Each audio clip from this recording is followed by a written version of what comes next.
I thought we had found a way to enter Westminster Abbey without paying the expensive admission fee. I had no idea that God was inviting us to worship instead of simply visit. This is Summit After the Storm podcast, and I'm Bart Wilbanks. Admission to Westminster Abbey for 6 people was expensive, but while planning out our visit, I discovered that anyone could attend one of the Abbey's worship services without purchasing a ticket.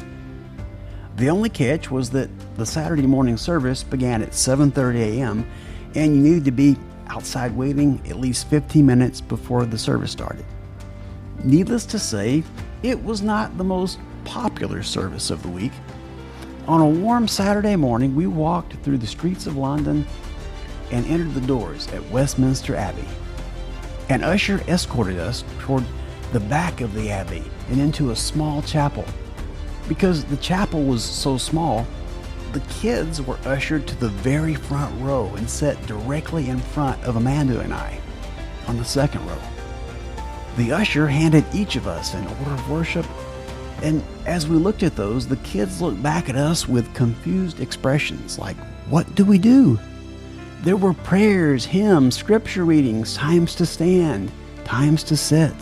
Some sections were read by the priest. Other sections contained bold words that everyone in the congregation was supposed to say aloud together.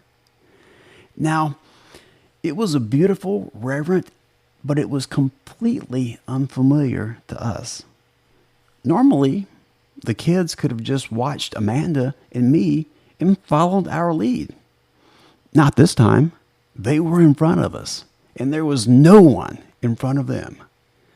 Sometimes everyone stood while they were still sitting. Other times they stood while everyone else remained seated. And sometimes it was me that was messing it up.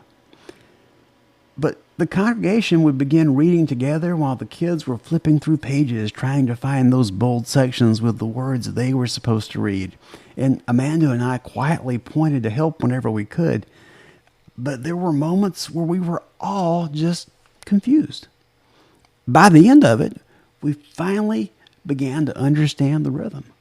And as I looked around, I was reminded that worship had taken place within these walls for nearly 1,000 years.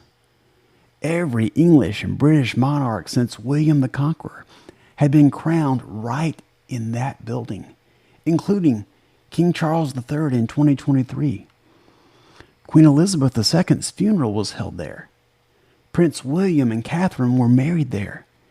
After the service, we saw memorials and tombs honoring writers, scientists, leaders, and soldiers.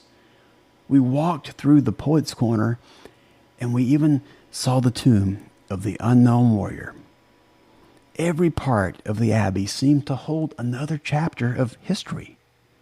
But what struck me the most was that Westminster Abbey was not originally built to become a tourist attraction.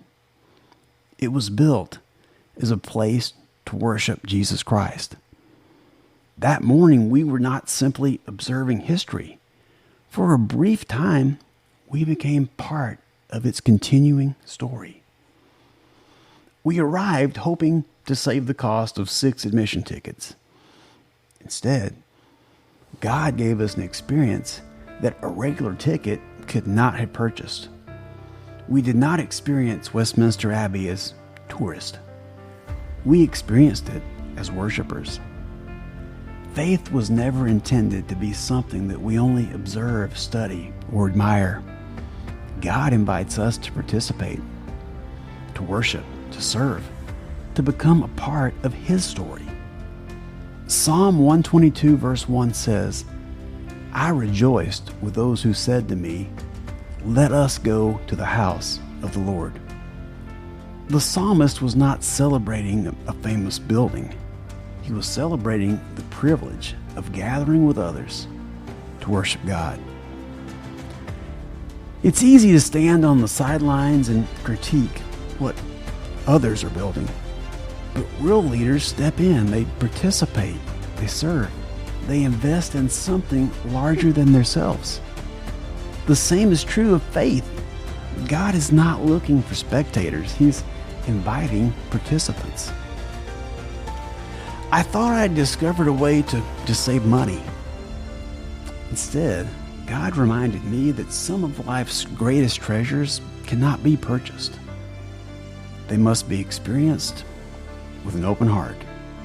If today's episode encouraged you, would you do me a favor? Share it with someone who needs to hear it. And if you haven't already, follow Summit After the Storm podcast on Spotify, Apple Podcasts, Amazon Music, YouTube, or wherever you're listening. You can learn more about this movement in my book at summitafterstorm.com. Tomorrow, we'll discover how one unforgettable English breakfast taught me that following the crowd isn't always the best choice. Every destination has a story. Every story has a lesson. Until next time, keep climbing. Poly poly.